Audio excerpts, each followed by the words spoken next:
Hello everyone, welcome to the session. I hope you guys are doing absolutely fine. तो आज हम करेंगे 23 जुलाई 2021 के करंट अफेयर्स। तो ये हैं कुछ कंटेंट सेक्शंस है। सबसे पहले आ रहा है राष्ट्रीय ग्राम स्वराज अभियान।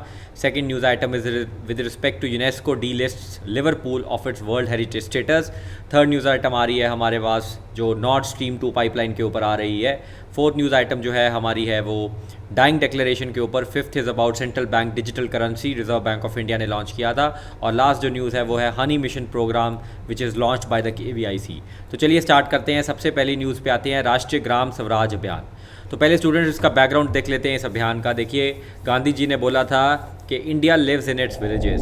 इसका मतलब है कि अगर देश को डेवलप होना है, देश को विकास पे अगर लेके जाना है तो हमें अपने गांव, हमारे जो विलेजेस हैं, यहाँ पे डेवलपमेंट लेके आनी बहुत ज़रूरी है। लेकिन 75 ईयर्स हो रहे हैं, अमृत महोत्सव हम सेलिब्रेट कर रहे हैं इंडिपेंडेंस को, लेकिन आज भी हमारे जो विलेजेस हैं वहाँ पे वो फैसिलिटीज़ नहीं आई, वो 21st सेंचुरी फैसिलिटीज़ नहीं आई जो वहाँ पे आनी चाहिए। जैसे पानी है, इलेक्ट्रिसिटी है, रोड्स है, इंटरनेट है, वो सारी फैसिलिटीज़ भी आज भी हमारे देश में ऐसे गाँव हैं जहाँ पे ये फैसिलिटीज़ की अवेलेबिलिटी अभी तक नहीं पहुँची है। तो गवर्नमेंट ऑफ इंडिया ने सोचा कि इसके ऊपर थोड़ा सा कुछ अभियान किया जाए। तो इस बेसिस के ऊपर इन्होंने एक अभियान लॉन्च किया जिसका नाम है राष्ट्रीय ग्राम स्वराज अभियान। तो ये लॉन्च जो हुआ था ये हमारा 2018-19 में लॉन्च हुआ था और ये सेंट्रली स्पॉन्सर्ड स्कीम है। तो इसको रिस्ट्रक्चर किया गया है अभी। तो पहले हम इस अभियान के बारे में थोड़ा देख लेते हैं। ये 2018 में लॉन्च हुआ था। सेंट्रली स्पॉन्सर्ड स्कीम है, कहने का मतलब है इसके अंदर कुछ परसेंटेज जो है वो सेंट्रल गवर्नमेंट डालेगी और बाकी जो कुछ परसेंटेज है वो स्टेट गवर्नमेंट्स डालेंगी। थर्ड इंपॉर्टेंट, इसका जो प्राइमरी एम है ये है कि हमें हमारे गाँव में जो लोकल इंस्टीट्यूशंस है, लोकल बॉडीज़ हैं जिनको हम पंचायती राज इंस्टीट्यूशंस बोलते हैं, इनको हमें स्ट्रेंथन करना है, इनको हमें स्ट्रॉन्ग करना है ताकि ये सस्टेनेबल डेवलपमेंट गोल्स की जो हमारे क्राइटेरियाज़ हैं, जो इनफैक्ट 2015 में एक यूनाइटेड नेशंस के अंदर हमने इसके ऊपर टारगेट्स लगाए थे, उन सस्टेनेबल डेवलपमेंट गोल्स को ये पंचायती राज इंस्टीट्यूट्स अचीव कर सकें। इसमें होगा क्या, इसमें ये है कि हमारे जो देश में PRIs इंस्टीट्यूशंस हैं इनकी कैपेसिटी बिल्डिंग करनी है। कैपेसिटी बिल्डिंग का बेसिक मतलब होता है कि जो यहाँ पे जो काम करते हैं लोग या जो प्रोसेस है पंचायती राज इंस्टीट्यूशंस का आज काम करने का, जो नेशनल, स्टेट और डिस्ट्रिक्ट लेवल के ऊपर इनको स्ट्रॉन्ग करने के लिए जो इंफ्रास्ट्रक्चर क्रिएशन चाहिए, उस सारी चीज़ों को इस अभियान के अंदर हमें स्ट्रॉन्ग करना है। अगर थोड़ा और देखते हैं, इनका जो मेन थ्रस्ट ये है कि जितने भी हमारे पंचायती राज इंस्टीट्यूशंस या विलेज के अंदर जितनी भी डेवलपमेंट स्कीम्स हैं वो सारी डेवलपमेंट स्कीम्स को कन्वर्ज करना है और अंत्योदय मिशन के साथ उसको कन्वर्ज करना है। और आपको जैसे पता है कि नीति आयोग की तरफ से एक बहुत important mission aspirational district program जो है वो कंडक्ट किया जा रहा है 117 इंडियन डिस्ट्रिक्ट्स के अंदर। वहाँ पे भी पंचायती राज इंस्टीट्यूशंस को स्ट्रॉन्ग करना है, ये इनका जो है वो मेन थ्रस्ट है। ये बेसिकली जब राष्ट्रीय ग्राम स्वराज अभियान से होगा क्या कि ऑलमोस्ट हमारे देश में 2.5 लाख, हमारे देश में ऑलमोस्ट 6 to 7 लाख विलेजेस हैं और अगर हम पंचायती राज इंस्टीट्यूशंस की बात करें तो वो अराउंड 2.5 लाख जो है पंचायती राज इंस्टीट्यूशंस हैं। ये अगर ग्राम स्वराज अभियान हमारा सक्सेसफुल होता है तो इन सारे इंस्टीट्यूशंस के अंदर गवर्नेंस कैपेबिलिटीज़ को बेटर किया जाएगा और वहाँ पे जो भी नेसेसरी रिसोर्सेज है, जैसे हमें पता है कि हमारा देश काफ़ी रिसोर्स क्रंच में रहता है, तो जो भी नेचुरल रिसोर्सेज या ह्यूमन रिसोर्सेज अवेलेबल है उनकी ऑप्टिमम यूटिलाइजेशन हो, तो ये स्वराज अभियान इसके ऊपर फोकस करता है। इनके जो की एरियाज़ है जहाँ पे हमारे गाँव में फोकस होगा वो होगा पावर्टी के ऊपर, कि कैसे हम जो पावर्टी इरेडिकेशन प्रोग्राम्स हम अपने विलेजेस में कर सकते हैं। हेल्थ सर्विसेज, अभी भी आपने देखा कि कैसे कोविड ने हमारे देश के विलेजेस को कितना जो है अफेक्ट किया है, तो उसके अंदर भी हम जो है फोकस कर सकते हैं। न्यूट्रिशन के अंदर हम फोकस कर सकते हैं। आपको जैसे पता है कि हमारे गाँव में जो हमारी विमेन है वो काफ़ी एनीमिक है या हमारे जो बच्चे हैं वो काफ़ी ज़्यादा माल नरिश्ड हैं, तो उनके ऊपर भी फोकस करना है और इम्यूनाइजेशन प्रोग्राम्स को भी थ्रस्ट देना है।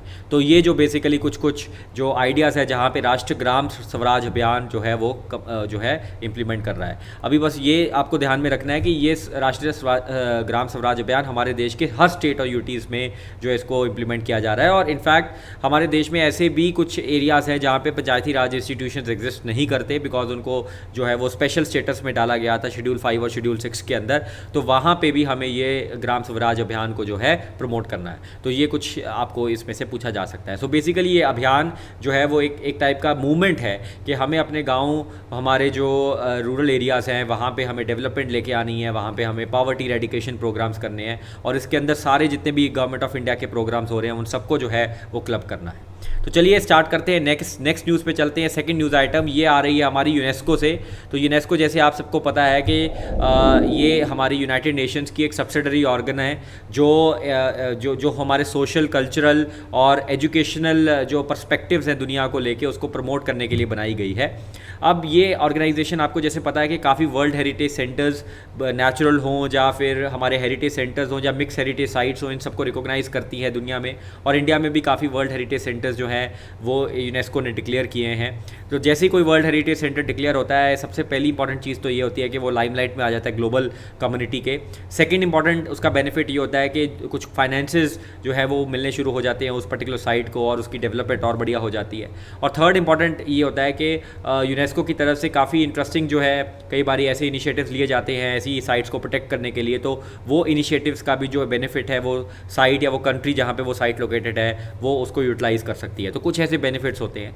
लेकिन कई बार देखा गया है कि इवन यूनेस्को जो है काफ़ी बार अपनी लिस्ट के अंदर नई एडिशंस तो करती रहती है, लेकिन कई बार ये भी देखा गया है कि वो कई बार लिस्ट में से डिलीट भी कर देती है। सो उसके कुछ रीजंस होते हैं और वो रीजंस हम इस में देखेंगे। अभी ये न्यूज़ हम पढ़ लेते हैं। लिवरपूल जैसे आपको पता है कि बहुत इंपॉर्टेंट सिटी है इंग्लैंड के अंदर, उसको अभी यूनेस्को की वर्ल्ड हेरिटेज साइट में से निकाल दिया गया है, उसको डीलिस्ट कर दिया गया है, उसको रिमूव कर दिया गया है। ऐसा क्यों किया है? पहले हम लिवरपूल के बारे में पढ़ लेते हैं कि लिवरपूल को इनिशियली क्यों रिकॉग्नाइज किया गया था। देखिए, लिवरपूल के अंदर आर्किटेक्चरल ब्यूटी और उनका जो पोर्ट था, Liverpool was a very important port in 18 and 19 century. बहुत इंपॉर्टेंट पोर्ट था जहाँ से काफ़ी ज़्यादा जो इंग्लैंड था वो काफ़ी एक्सपोर्ट करता था, काफ़ी इंपोर्ट करता था। In fact Liverpool was like the engine of economy for the world and England for that purpose. और आर्किटेक्चरली बड़ा ही ब्यूटीफुल था। लेकिन अब उसकी जो आर्किटेक्चरल ब्यूटी है, जो एंशिएंट आर्किटेक्चरल ब्यूटी है, उसके ऊपर थोड़ा सा क्वेश्चन हो रहा है बिकॉज रिसेंट जो डेवलपमेंट इनिशिएटिव्स वहाँ पे लिए जा रहे हैं। इसको 2004 के अंदर हमने वर्ल्ड हेरिटेज साइट डिक्लेयर किया था और city is the only third place to be removed. मतलब इससे पहले सिर्फ 2 ऐसी जगह हैं जिसको डीलिस्ट किया गया। अब इंग्लैंड में जो लिवरपूल है वो थर्ड प्लेस हो चुकी है जिसको डीलिस्ट कर दिया गया है। तो ऐसा क्यों किया गया है पहले वो समझ लेते हैं। पहले ये समझ लेते हैं कि यहाँ पे क्यों बेसिकली हुआ है। तो वहाँ पे नई बिल्डिंग्स क्रिएट की जा रही हैं, एक फुटबॉल स्टेडियम क्रिएट किया जा रहा है। जैसे आपको पता है लिवरपूल काफ़ी ज़्यादा फुटबॉल के अंदर काफ़ी ज़्यादा वो इन्वॉल्व है, वहाँ के लोग काफ़ी इन्वॉल्व है। तो वहाँ पे एक नया फुटबॉल स्टेडियम जो है वो क्रिएट किया जा रहा है। उससे हो क्या रहा है कि जो विक्टोरियन डॉक्स, मतलब जो पोर्ट्स थे हमारे, जो विक्टोरियन स्टाइल में क्रिएट किए गए थे, जो पोर्ट इंफ्रास्ट्रक्चर, उनको उसकी अट्रैक्टिवनेस अंडरमाइन हो चुकी है, मतलब उसकी अट्रैक्टिवनेस ख़त्म हो चुकी है। और उसकी जो वाटर फ्रंट जो सामने जो वो पूरा का पूरा अच्छा सा बनाया हुआ था, जैसे आप देख सकते हो, वो सारा वाटर फ्रंट भी डिस्ट्रॉय किया जा रहा है। तो ये एक बहुत बड़ा प्रॉब्लम है। इस वजह से इन्होंने लिवरपूल को जो है वो डीलिस्ट कर दिया है। ओवरऑल डेवलपमेंट जो हो रही है वो ये बोल रहे हैं कि वो इरिवर्सिबल डैमेज करेगी हेरिटेज को। जो हिस्टोरिक पोर्ट है स्पेशली लिवरपूल का, वहाँ को उसकी हेरिटेज को इरिवर्सिबल डैमेज करेगी। कहने का मतलब है कि वापस वो हेरिटेज दोबारा हम देखने को नहीं मिल सकती। जो डेवलपमेंट प्रोजेक्ट्स जो हो रहे हैं लिवरपूल के अंदर, उसकी वजह से इसको जो है डीलिस्ट किया गया है।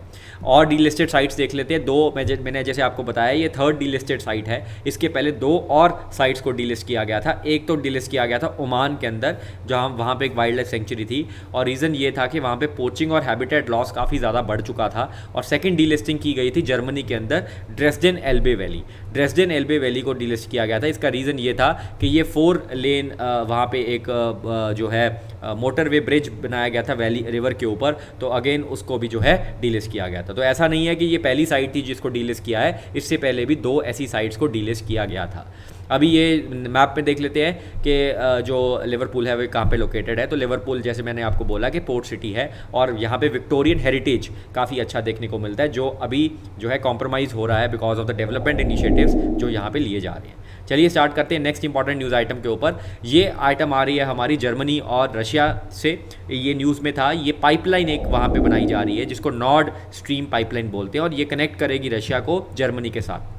तो इस पाइपलाइन से होगा क्या कि जो गैस है जो रशिया के अंदर काफ़ी ज़्यादा अवेलेबल है, काफ़ी सप्लाई में है वो गैस, उस गैस को जो है जर्मनी को दी जाएगी और इस पाइपलाइन के थ्रू ये पूरी की पूरी गैस जो है वो जर्मनी तक पहुंचेगी। तो बेसिकली ये न्यूज़ में इसलिए था बिकॉज यूएस ने प्रीवियसली इस पाइपलाइन के ऊपर सैंक्शंस लगाए हुए थे, अभी उन्होंने सैंक्शंस जो है लिफ्ट कर दिए हैं। तो पहले हम देख लेते हैं ये पाइपलाइन के बारे में, पहले हम कंटेक्स्ट देख लेते हैं। यूएस जो है उसने जैसे प्रीवियसली मैंने आपको जैसे बोला कि सैंक्शंस इम्पोज करके रखे थे इस पाइपलाइन के ऊपर, अभी उन्होंने थोड़ा सा सैंक्शंस को जो है वो अप्रूवल दे दी है, तो मतलब सैंक्शंस को लिफ्ट कर लिया है, तो जिससे क्या होगा कि रशिया और जर्मनी के बीच में ये जो पाइपलाइन है ये सेट हो जाएगी।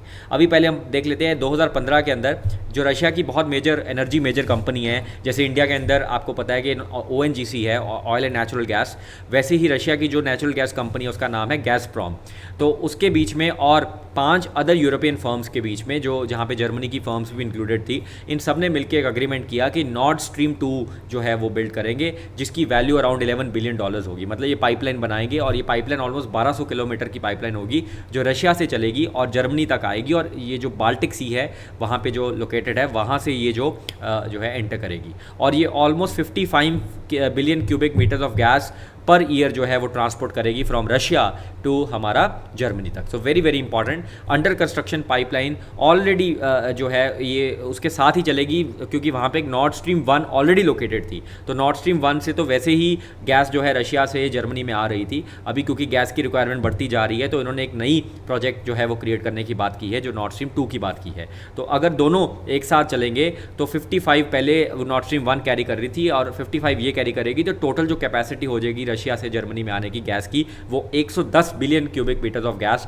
टू जर्मनी पर ईयर आनी शुरू हो जाएगी। और नॉर्ड स्ट्रीम 2 जो पाइपलाइन है ये EU की टेरिटरी में फॉल करती है, और यहाँ पे जर्मनी और डेनमार्क और ये सारे जो है उसमें लोकेटेड है। सो वेरी वेरी इंपॉर्टेंट, ये पूरा का पूरा हो जाता है। अब इसके ऊपर जो इश्यूज़ है वो इश्यूज़ बेसिकली, ये पाइपलाइन कॉन्ट्रोवर्शियल क्यों हुई, why is the pipeline controversial, इसके दो बेसिक रीजंस हैं। एक रीज़न तो US से है और दूसरा रीज़न जो है वो यूक्रेन से है। तो इसके दो मेजर जो क्रिटिक्स थे वो एक US था और एक यूरोपियन और एक यूक्रेन था।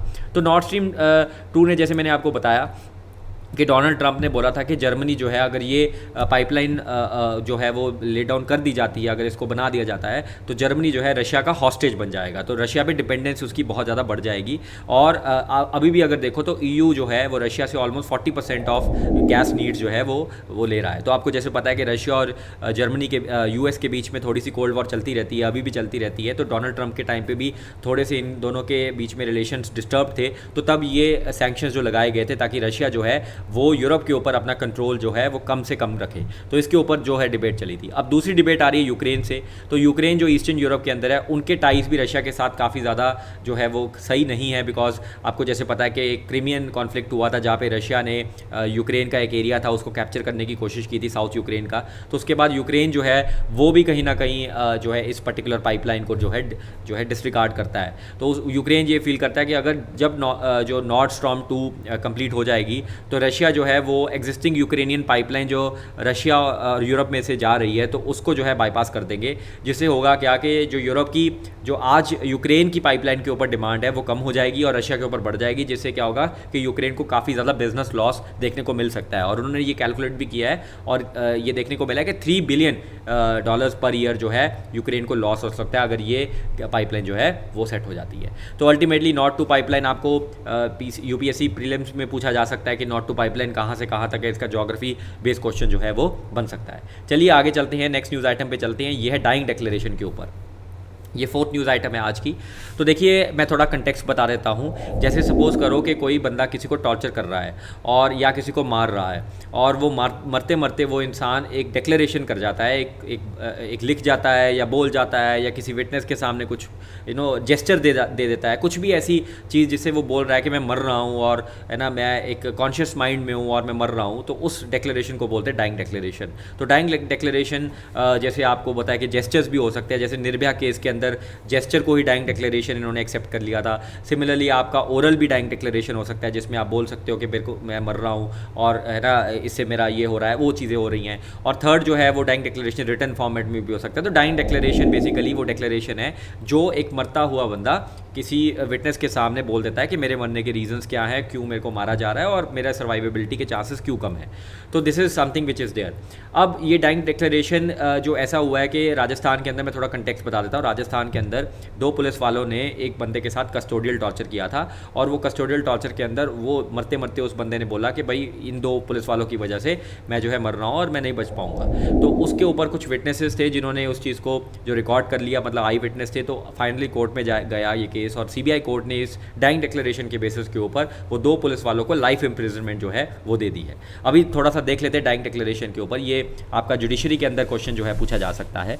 अब डाइंग डिक्लेरेशन जो है अभी जैसे मैंने आपको बताया कि सीबीआई कोर्ट ने 2 पुलिस वालों को लाइफ सेंटेंस दिया है, और बिकॉज उन्होंने कस्टोडियल डेथ हुई थी एक मर्डर एक्यूज की on the base of dying declaration made by the victim prior to his death. अब डाइंग डिक्लेरेशन का लीगल स्टैंडिंग अगर देखें तो ये इसकी लीगल स्टैंडिंग हमें 2 एक्ट्स के अंदर देखने को मिलती है, मतलब एक एक्ट के अंदर देखने को मिलती है जो है इंडियन एविडेंस एक्ट, और उसमें 2 सेक्शंस हैं, एक सेक्शन 32 है और दूसरा सेक्शन 60 है। सेक्शन 32 ये बोलता है कि डाइंग डिक्लेरेशन होता क्या है, मतलब डाइंग डिक्लेरेशन एक स्टेटमेंट है रिटन और verbal of relevant facts made by person who is dead. और जनरल रूल ये बोला गया है कि जो डाइंग डिक्लेरेशन है, ओरल एविडेंस जो है वो हर्ड, सॉ इट और परसीव्ड इट सब जो है इसके अंदर जो चल सकता है।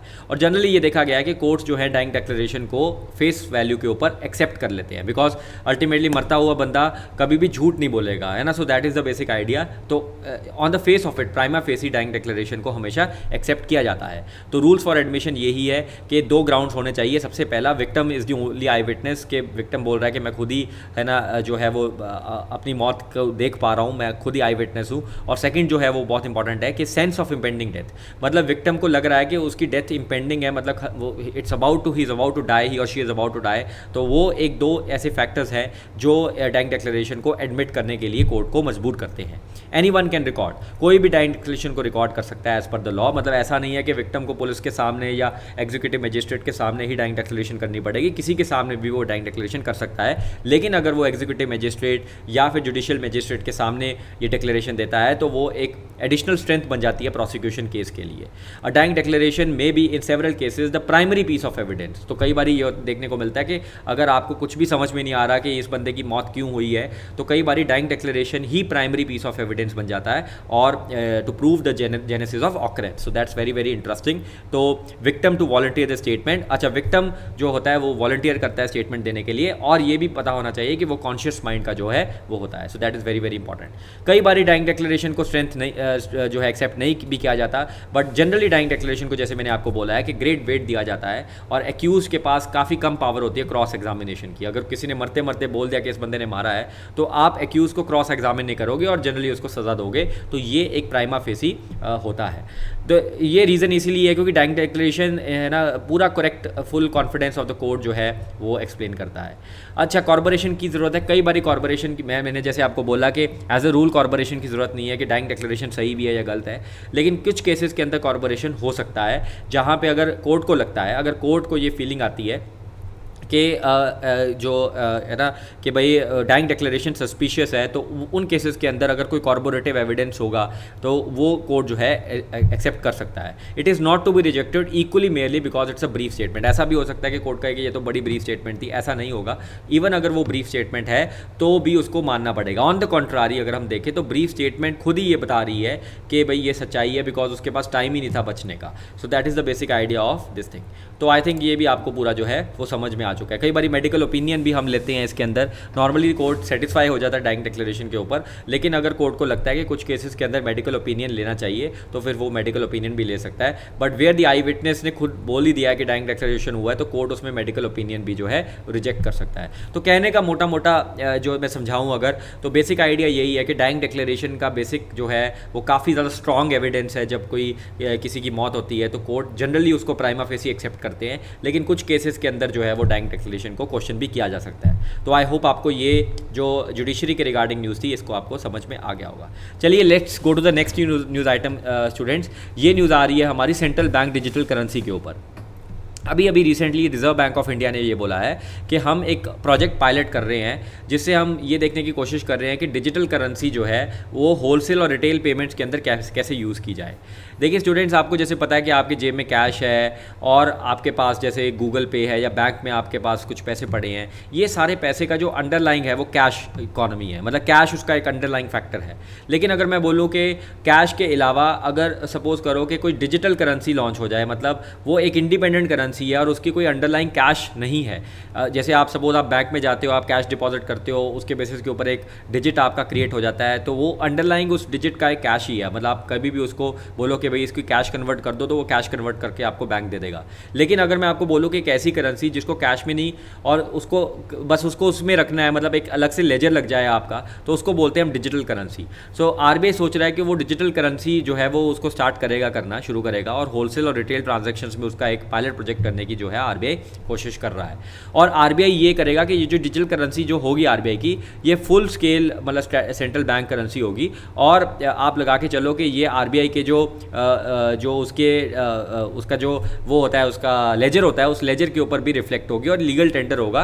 और ये सेंट्रल बैंक का, जैसे आपको पता है कि करेंसी भी आरबीआई की लायबिलिटी होती है, उसी हिसाब से ये भी जो है आरबीआई की लायबिलिटी होगी और आरबीआई के लेजर के ऊपर ये रिफ्लेक्ट भी होगी। तो जैसे मैंने आपको बोला, balance sheet of national central bank में एडिशनली ये जो करेंसी है रिफ्लेक्ट होगी। सो वेरी वेरी इंपॉर्टेंट, ये डिजिटल करेंसी है जो है ना, आप कन्वर्ट एक्सचेंज कर सकते हो, जैसे आप कैश या फिर जो सेंट्रल बैंक में जो डिपॉजिट जो आप डिजिटल वो करते हो, उसी हिसाब से ये पूरा का पूरा चेंज हो सकता है। At present central banks of various nations are currently examining the positive implications of such digital currencies to financial inclusion, economic growth, technology innovations and increased transaction efficiencies. तो इसके क्या बेनिफिट्स हो सकते हैं ये देख लेते हैं। सबसे बड़ा बेनिफिट तो यही है कि ये फिजिकल कैश का एक ऑल्टरनेटिव हो जाएगा। उसे एडवांटेज ये होगा कि आज आरबीआई काफ़ी ज़्यादा कॉस्टिंग उसकी बढ़ रही है और प्रिंटिंग द मनी, तो वो काफ़ी ज़्यादा कॉस्ट जो है वो रिड्यूस हो जाएगी जब आरबीआई डिजिटल करेंसीज जो है वो पब्लिश करना शुरू कर देगा। जैसे मैंने आपको बोला, जितना भी आज हमारे बैंक्स के अंदर भी पैसा है, इसकी अंडरलाइंग वैल्यू कैश में ही है। कल को ये अगर बैंक सारा अगर कल को सारे ये जो बेच दे तो कैश ही निकलेगा, तो अल्टीमेटली ये कैश के बिल्कुल ऑपोजिट दूसरा जो कॉन्सेप्ट चलेगा, जिसके अंदर कॉस्ट जो है वो काफ़ी ज़्यादा रिड्यूस हो जाएगी। सेकेंड एडवांटेज ये होगा कि इंस्टेंटेनियस प्रोसेस है। अब जिसके अंदर आप देखिए, आपने अगर गूगल पे करना है या अगर आपने दूसरी जो है फ़ोन पे करना है या ऐसी कुछ ट्रांजैक्शंस करनी, आईएमपीएस करना है, तो उसमें होता क्या है कि आप एक बंदे से दूसरे बंदे बैंक के थ्रू भेजते हो, तो एक थर्ड पार्टी इन्वॉल्व है। अब इसके अंदर कोई थर्ड पार्टी नहीं होगी, आप डायरेक्टली उसके वॉलेट के अंदर एक डिजिटल वॉलेट्स बन जाएंगे और डायरेक्टली आप डिजिटल वॉलेट के अंदर ये करेंसीज की ट्रांजैक्शन कर सकते हो, जिससे क्या होगा, ये प्रोसेस काफ़ी ज़्यादा इंस्टेंटेनियस हो जाएगा। वॉलेटिलिटी काफ़ी कम होगी। जैसे अब लोग काफ़ी ज़्यादा, आपको पता है कि क्रिप्टो करेंसीज के अंदर जा रहे हैं, तो क्रिप्टो करेंसीज में काफ़ी वॉलेटिलिटी है, क्योंकि ये पूरा का पूरा सिस्टम सेंट्रल बैंक की तरफ से रेगुलेटेड होगा, तो वॉलेटिलिटी काफ़ी ज़्यादा कम होगी। करेंसी की ट्रैकिंग बहुत इजीली हो सकती है, आरबीआई को दिख सकता है कि कौन कितना पैसा रख रहा है, और वो सारी चीज़ें जो है ट्रैकिंग बहुत इजी हो सकती है। और ट्रैकिंग अगर इजी होती है तो डेफिनेटली हमारे पास क्राइम और ये सारी चीज़ें भी काफ़ी हद तक कर्ब हो जाती है, कि आरबीआई को ट्रांजैक्शंस के बारे में पता चल जाता है और criminal activities can be easily spotted out. अब कुछ लोग बोलते हैं कि central bank digital currencies crypto currencies है, ये बिल्कुल गलत है। सेंट्रल बैंक डिजिटल करेंसीज ना तो क्रिप्टो करेंसीज है और ना ही ये जो बैंक में पैसा पड़ा है हमारा डिजिट फॉर्म में वो है। Central bank digital currency third different type of system है, जिसके अंदर आरबीआई जो है अपनी एक डिफरेंट डिजिटल करेंसीज जो है पब्लिश कर रहा है। क्या मेजर डिफरेंसेस है क्रिप्टो करेंसीज के अंदर? देखिए, क्रिप्टो करेंसीज जो है वो क्रिप्टोग्राफिक टूल्स जो जैसे ब्लॉकचेन हो गया या डिस्ट्रीब्यूटेड नेटवर्क हो गया, उस तरीके से ये जो क्रिएट किए जाते हैं। लेकिन सेंट्रल बैंक सीबीडीसी जो है, सेंट्रल बैंक डिजिटल करेंसी, ये लीगल टेंडर की तरह जो है वो क्रिएट किया जाएगा। अब क्रिप्टो करेंसीज तो बिल्कुल ही डिसेंट्रलाइज्ड है, लेकिन सीबीडीसी सेंट्रलाइज्ड है, और क्रिप्टो करेंसीज में काफ़ी एनोनिमिटी है, लेकिन सेंट्रल बैंक डिजिटल करेंसी में एनोनिमिटी नहीं है, और सेंट्रल बैंक को पता होगा कि किसके पास कितना करेंसी जो है वो पड़ा है। तो इसके बेसिक लॉजिक यही है कि कॉस्ट जो आज कैश को बनाने में हो रही है, वो कॉस्ट काफ़ी ज़्यादा कम हो जाएगी और ट्रांजैक्शंस काफ़ी इंस्टेंटेनियस हो जाएंगी, तो थर्ड पार्टी की जो है वो ज़रूरत नहीं पड़ेगी। तो ये न्यूज़ आइटम थी हमारी about the last news item पे चलते हैं आज की। This is about the honey mission program, जो केवीआईसी जो हमारा Khadi and village industry corporation है उसने लॉन्च किया है। तो आपको जैसे पता है स्टूडेंट्स के, फार्मर्स की इनकम को हमें डबल करना है, और उसके लिए काफ़ी ज़्यादा इंपॉर्टेंट है डाइवर्सिफिकेशन प्रोग्राम्स। तो डाइवर्सिफिकेशन के अंदर एक प्रोग्राम ये भी है कि हम हनी बी जो सिस्टम है, जो हनी का कल्चर है, उसको प्रमोट करें। तो उसके ऊपर गवर्नमेंट ऑफ इंडिया ने टाइम टू टाइम काफ़ी इनिशिएटिव्स लिए हैं, जैसे कि अभी रिसेंटली गवर्नमेंट ने हनी मिशन प्रोग्राम जो है वो लॉन्च किया है। इसमें फ़ीचर यही है कि जितने भी हमारे आदिवासीज़ हैं, अनएम्प्लॉयड यूथ रूरल एरियाज़ के अंदर, या फार्मर्स हैं हमारे देश के अंदर, इनको बी कीपिंग एक्टिविटीज़ जो है उसको प्रमोट किया जाएगा। मतलब बी कीपिंग एक्टिविटीज़, जैसे आपको पता है कि हनी में ये होता है कि आप काफ़ी अच्छे पेड़ वगैरह लगाते हो, है ना, और उसके बाद वहाँ पे आप बी कीपिंग के लिए वहाँ पे एक स्टोरेज स्पेसेस क्रिएट करते हो जहाँ से फिर वो, है ना, वो पूरा का पूरा जो अपना प्रोसेस होता है हनी को एक्सट्रैक्ट करने का वो वहाँ पे आता है। तो ऐसी चीज़ों को प्रमोट करने के लिए अनएम्प्लॉयड यूथ को रूरल एरियाज़ के अंदर ये पूरा प्रोग्राम जो है वो लॉन्च किया जा रहा है अभी। इसी अब एक और मिशन, एक और भी स्कीम है, उसका नाम है स्फूर्ति। ये याद रखना है, ये MSME सेक्टर के अंदर एक स्कीम है, उसका नाम है स्फूर्ति, जिसके अंदर फंड दिए जाएंगे for regeneration of traditional industries. तो जैसे आपको पता है कि हनी बी एक ट्रेडिशनल इंडस्ट्री है, हनी बी कीपिंग, तो ट्रेडिशनल इंडस्ट्रीज़ के लिए सेपरेट फंड भी दिए जाएंगे। और इस स्कीम के अंदर क्लस्टर अप्रोच है, यानी कि आप क्लस्टर्स के अंदर फार्मर्स को ऑर्गेनाइज करोगे और डेफिनेटली उस क्लस्टर में उनको नई मशीनरी, नई ट्रेनिंग, वो सारी चीज़ें प्रोवाइड करोगे ताकि वो लोग जो है वो हनी बी कल्टिवेशन के अंदर फुल फ्लेजेडली आ सकें। सो वेरी वेरी इंपॉर्टेंट। अब इसके अंदर अगर आप देखो तो 29 क्लस्टर्स जो है वो ऑलरेडी अप्रूव कर चुके हैं और इवन सेल्फ हेल्प ग्रुप्स को भी जो है वो अल्टीमेटली प्रमोट किया जाएगा। तो ये जो है हनी मिशन प्रोग्राम था KVIC के अंदर। तो चलिए स्टूडेंट्स, ये आज की न्यूज़ आइटम्स थी। तो आई होप आपको मेरी ये जो सेशन है अच्छा लगा हो। अगर सेशन अच्छा लगा है तो प्लीज़ लाइक, शेयर और सब्सक्राइब ज़रूर कीजिएगा चैनल को। Thank you and take care. Happy studying. All the very best.